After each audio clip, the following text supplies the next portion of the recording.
in order to send such assistance to our brothers and sisters in Afghanistan as fast as possible, and we are sure that your various contribution would facilitate the implementation of such mechanism in consultation and in cooperation with the international concerned authorities and entities. And I believe that this meeting will result in commitments and pledges in order to provide assistance to the Afghan people. On the other hand, the African group in the OIC has always been supporting, providing continuous support to the Afghan people. And on the other hand, we are also supporting the rights of the Palestinians, and we shall continue to provide our support and assistance to all the efforts geared to maintain the inalienable rights of Palestine. May the Muslim Ummah live, and may the solidarity among ourselves live. And Assalamu alaikum wa rahmatullahi wa barakatuh.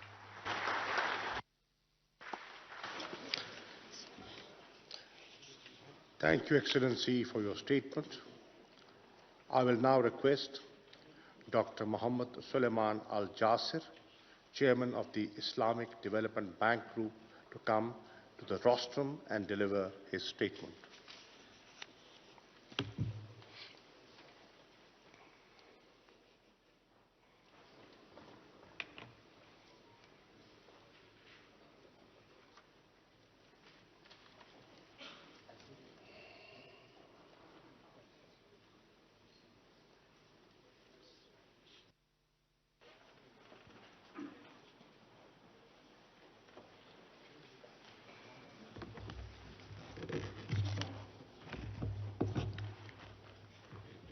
In the name of Allah, the Lord of mercy, the giver of mercy, and peace and blessings be upon his Prophet Muhammad, and his kids and kin,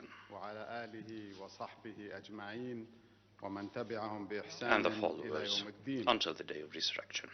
Your Excellency Imran Khan, Prime Minister of the Islamic Republic of Pakistan, Your Highness Prince Faisal bin Farhan Al Saud, Foreign Minister of the Kingdom of Saudi Arabia, the OIC Summit Chair, Your Excellency Mr. Makhdoom Shah Mahmood Qureshi, Foreign Minister of the Islamic Republic of Pakistan, Your Excellency Mr. Hussein Ibrahim Taha, Secretary General of the Organization of Islamic Cooperation, Excellencies, representatives of the OIC member states, and representatives of the other countries and organizations invited.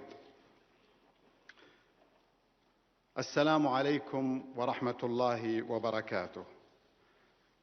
I greatly appreciate the opportunity to be present at this critical and historic meeting. We gather here today to reaffirm our commitment and solidarity to our brothers and sisters in Afghanistan. Given the gravity and complexity of the challenges in Afghanistan today, no single entity or institution can tackle them alone. The international community needs to collectively provide a holistic, practical, sustainable, and comprehensive solution, learning from the lessons of the past and leveraging the strengths of all stakeholders to address these daunting challenges. The immediate priority should be to urgently provide the core necessities, including food, shelter, clean water, child nutrition, healthcare services, education, and cash transfers, while taking appropriate mitigation measures to minimize potential leakages. Nevertheless, humanitarian response alone is not sufficient. There is a need for medium to long-term engagement to promote self-reliance and development beyond immediate humanitarian relief through reconstruction activities. Immediate humanitarian relief is essential to build foundation for stable economic recovery and development. Distinguished delegates, ladies and gentlemen, around 76% of Afghanistan's population lives in rural areas and is involved in farming and agriculture. Consequently, the development of agriculture will be instrumental in addressing poverty reduction and promoting food security. In this regard, international and regional organizations may help promote food security by introducing climate-resilient crops and enhancing agricultural productivity.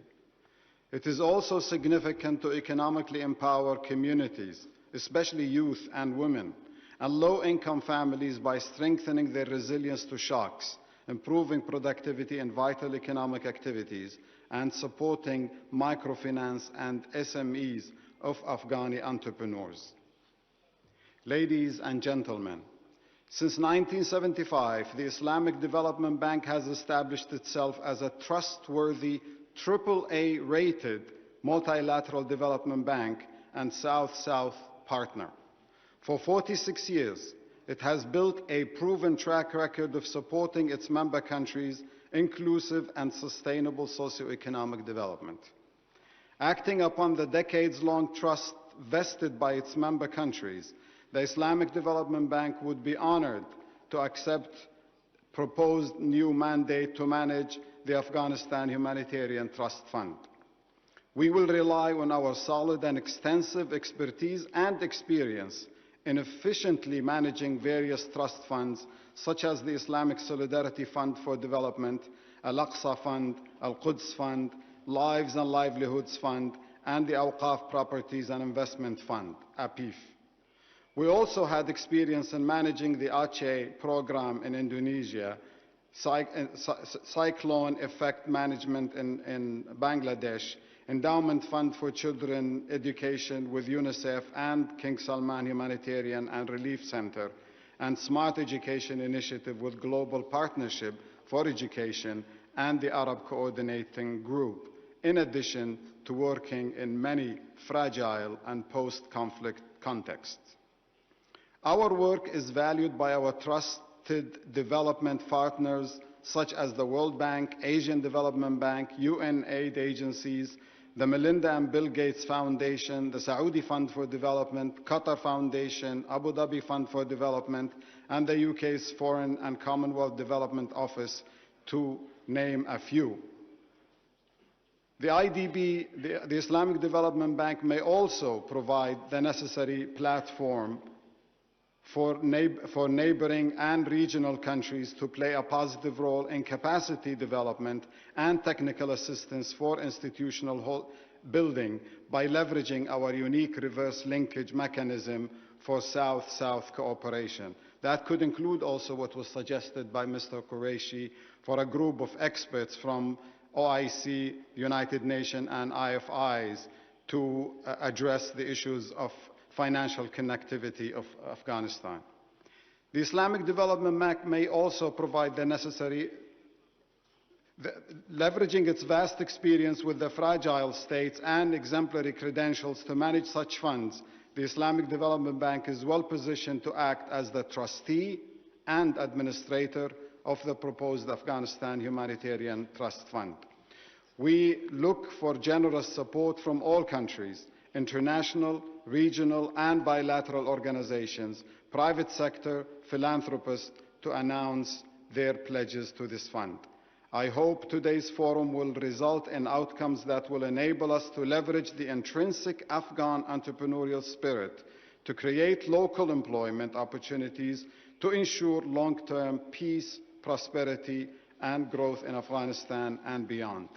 I reiterate my thanks and appreciation to the Kingdom of Saudi Arabia and the Organization of Islamic Cooperation for this well-timed initiative. I also extend my special thanks to the Government of Pakistan for its generosity and hospitality. Wassalamu alaikum wa rahmatullahi wa barakatuh.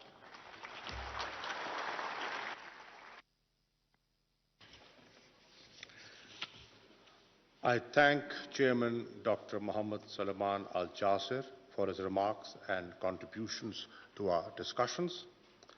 I will now request Mr. Martin Griffiths, Under-Secretary General for Humanitarian Affairs and Emergency Relief Coordinator, UN Office for the Coordination of Humanitarian Affairs, OCHA, who is representing UN Secretary General, Mr. Guterres, to come to the rostrum and deliver his remarks.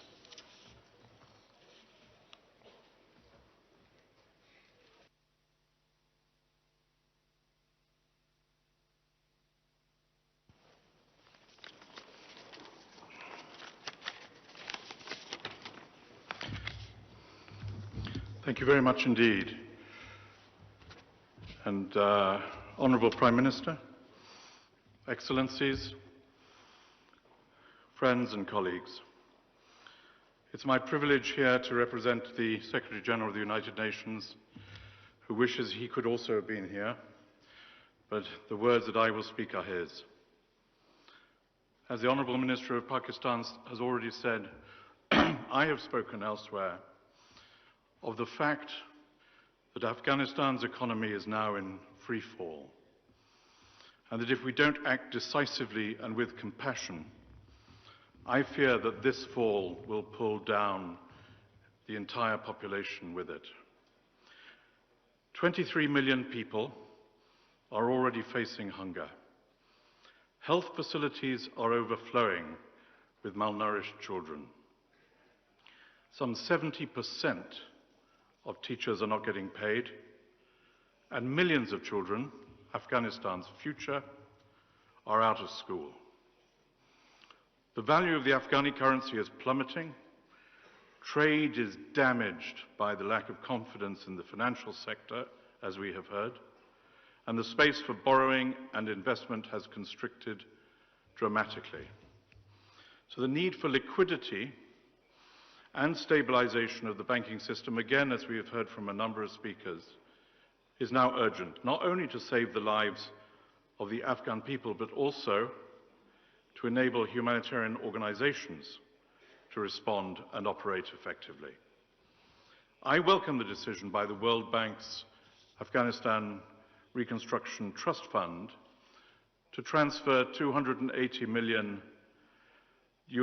by the end of December to UNICEF and the World Food Programme. This step should be followed by reprogramming of the whole fund to support the people of Afghanistan this winter. Families simply do not have the cash for everyday transactions, while prices for key commodities continue to rise. The cost of wheat and fuel are up by around 40%, and food now accounts for more than 80% of average household expenditure. Basic social services that all Afghans depend on are collapsing as international development support, upon which the country has depended for so long, has frozen up. By the middle of next year, as estimated by UNDP, universal poverty may reach 97% of the population of Afghanistan. That could be the next grim milestone.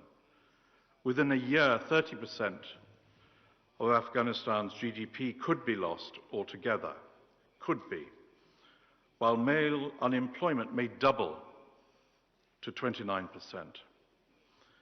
The Organization of Islamic Cooperation is coming today together to express the willingness, as we have heard, to help avert this disaster and to contribute to the humanitarian endeavor. And I am here to say, Excellencies, that the United Nations stands firmly with you and your efforts and your plans, and both of us in solidarity with the people of Afghanistan.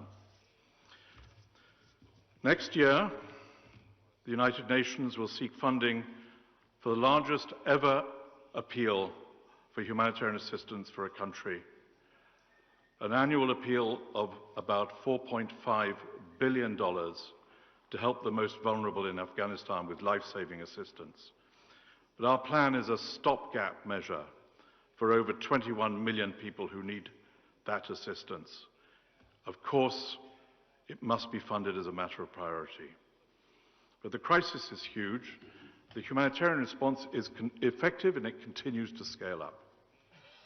And thanks to generous donor support, the Afghanistan response plan for 2021 was fully funded, a unique achievement in these years. But going forward, we need more than this. Afghanistan will not get through the winter on emergency aid alone, again, as has been said by previous speakers. We also need flexible donor funding that can be used to ensure salaries for public sector workers and support to basic services such as health, education, electricity, livelihoods, to allow the people of Afghanistan some chance to get through this winter and some encouragement to remain home with their families. Going forward, we also need constructive engagement with the de facto authorities in a process of meaningful dialogue to clarify what we expect of each other.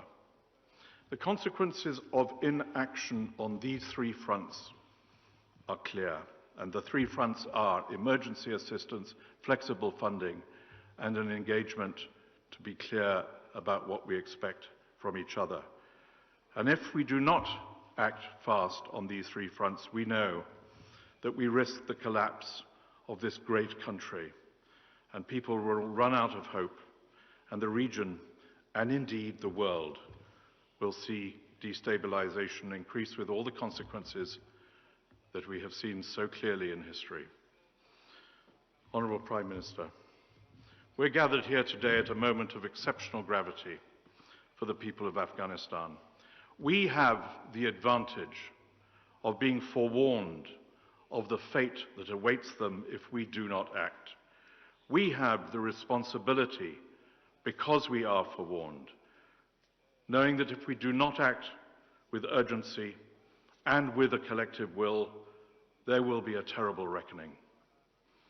We have that chance, we have that opportunity given to us